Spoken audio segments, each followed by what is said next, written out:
sibila président africain yi day duñu tus termine yéene kaa ne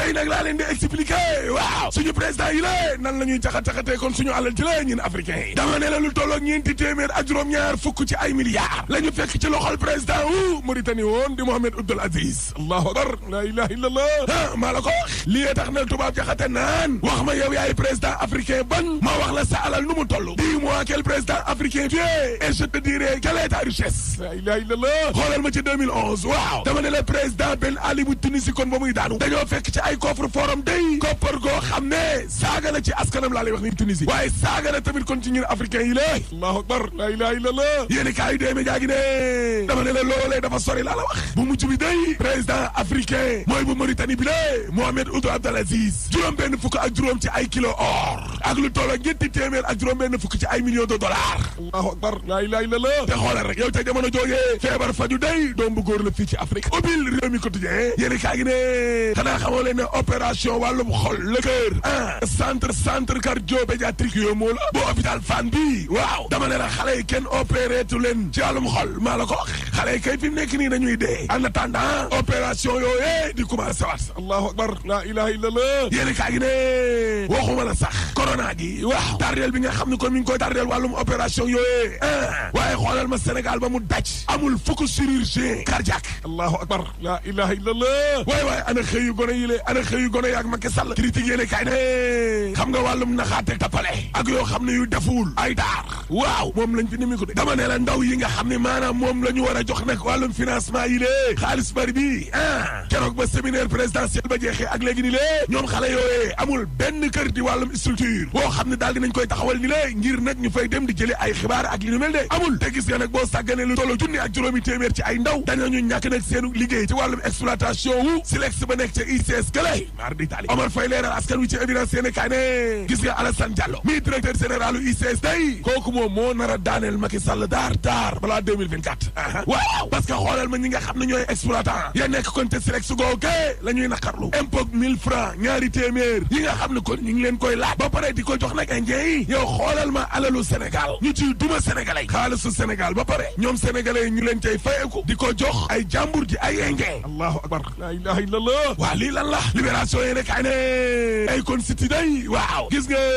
xeer bu njëkk ba bañ ko tegee ak léegi ni ne xeer bu njëkk boobee moom daa réer sax ci juróom fukk ak juróomi hectare 55 hectares yoo xam ni kon moom leen joxe woon promoteur ba day waaw moo ni dane woon nag ñetti weer yu njëkk ci atuk 2021 bi lée liggéey ba dana door France daal di xideen laa la wax Ibrahima Niang forum civil bu Mbour waaw nee na du machine du brique du ouvrier du dara bërëb ba daal maanaam dara nekku fa doynoir la doyoon waar day carte ga nag léegi leer termine yéene kaay ne élection locale yi day waaw président Macky Sall daal dinay dëggal nag mbir ma jàpp na date de dama ne la ñaar fukki fan ak ñett ci weeru janvier 2022 mooy élection locale yo dafa jot de barki yonent bi last layamal gée kañ la suspense bi kañ la date wa kañ la loolee moom léegi jeex na jàpp leen ne élection locale yooyee Macky Sall jàpp na ko dimanche la ñaar fukki fan ak ñett ci weeru janvier 2022 sur quotidien ne Macky Sall kay la opposition ba bëggoon defa ko de da leen a football kay le quotidien yéene kaay ne dëgg la parce que opposition bi daal ñoom la ñu bëggoon mooy ñu organiser élection locale yi gën a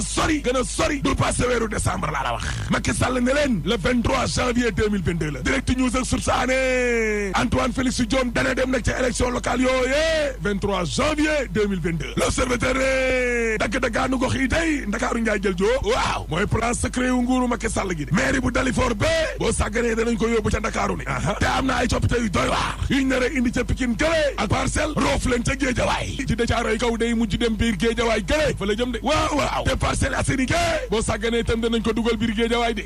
waaw le tee mooy yéene kaay ne daggaatu département te ngeen boobe Omar Gueye day séddale bukki la ko def de bii bukki bii njuur bii Samba bii doomu bukki bii Omar bii Gueye bii doomu Omar moo taxil taal na dëkk ba parce que Mbambilor yéen waaw jaar ca kër Ndiaye loo gële ak jaxaay kunun dama ne la askan wa ca boppam kon jàpp nañ ne ministre Omar Gueye mi lée li mu def du dëkk du yoon mënta ate ba pare bëgg a jongante dara waralul kon muy caxat-caxatee suuf si lée lu dul mbirum élection moo taxit gox ba yëngu na yéene kaay Mamadou Omar Ndiaye gi ne gis nga dëkk bi mu yëngoo taay passé keroog mars waaw Pape Gorgui Ndong day nee na man président ak conseiller yi nekk ca palais balaa mere Pape Gorgui Ndong ne xam ne ñoom ñoo woon président Macky Sall day li xewoon noonu événement yi looy njéeg dama ne ñoom ñoo njag laa la wax man nag sama kër buñ ko attaqué Ousmane Sonko du fanaan këram laaste Amadou Jara day dem na ca mburoog soow ba de ay waay jile Macky Sall nee na ko booloo leen ngeen liggéey ak ñi fi nekk nii tribune yéene kaa ne Amadou Jara day mi dem APR waaw Amadou Jara daal xam naa ne la mu wàcc woon tifli ko lekkaat na ko de mar d'Italie dama ne dem na APR laa la wax waaye mbir mi nag du yomb ci moom de déedéet parce que Maguette Dia waaw nee na ñun d'accord nañ mu ñëw de waaye na ko leer na dootul nekk te Pikine Nord gi maire jamais parce que ñun nag dañoo am ay ambition Adja Ngoné Ndiaye ne dëgg la ñin suñu liggéey ñin waa APR Pikine Nord mooy jël place su Amadou Jara fii moom du fi nekkaat maire moom tribune yéene kaay ne en tout cas mburoog soow ba day ca conseil économique social et environnemental waaw conseil APR ya da ngay dal ca kaw Idrissa Seck nag laa la wax parce que waa APR yi nekk ca conseil économique googee nee nañ Idrissa Seck respecté wu leen wéegu leen considération zéro Idrissa Seck daal ba mu ñëwee ba léegi ni lée recevoir u leen te pourtant recevoir na conseil yu réew mi waaye ñoom faale wu leen boobee benn ñaar ña nga xam ne kon ñoom la fa Mimi Touré indi woon mu jël leen football leen tegee leen ne le faalewul waa APR laa la wax ñoom Bassirou Seye day APR Thiès waaw ñoom day nee nañu mburoog soow bii du ci dal tey te du ci dal ëllëg ñoom APR ya nekk ca diwaanu Thiès gële d'accorduñ ci ñëw Idrissa Seck laa la wax ñëw sursaane kan mooy remplacer Samba Sall juge ba doyen des juges waaw Macky Sall de léegi neex na xarit dana convoqué conseil supérieur de la magistrature Macky Sall est-ce que du mujj def sa forcing nag tànn ko wutu direct news de solidarité day ci askan wi nga xam ne guerre bi laal na leen Doro Gaye day PDG dimbali na lu tolloo téeméer ak ñaar fukk ci ay njaboot ca Casamance ñaf dama ne Doro Gaye ginnaaw tournée yi nga xam ne kon doon na ko def ca université yi lée waaw dem na seeti nag askan wi nga xam ne ñoo nekk ca Casamance te guerre ba defoon leen lu bon ak wàllum rébellion bi laa la wax wàllu dund lekk la askan wi nga xam ne kon daw nañu làqu feetu korité gi lée Doro Gaye wutalaat na ay nag julit ya nga xam ne kon ñoom ñoo nekk foofee suñu mbokk chrétien yi tamit Doro ba wu leen de déedéet parce que 13 mai bii di ñëw nga xam ne mooy Ascension waa ji pikiir na leen teraanga ji neex na waaye nag ak lu teraanga ji neex te teraanga wu pétrole bi ñëwagul teraanga ji des na de parce que suul gaz du ko tere xeeñ te troisième mandat dañ ko fiy tere rek boo paree ma ne la alaaji tëjal Sendwave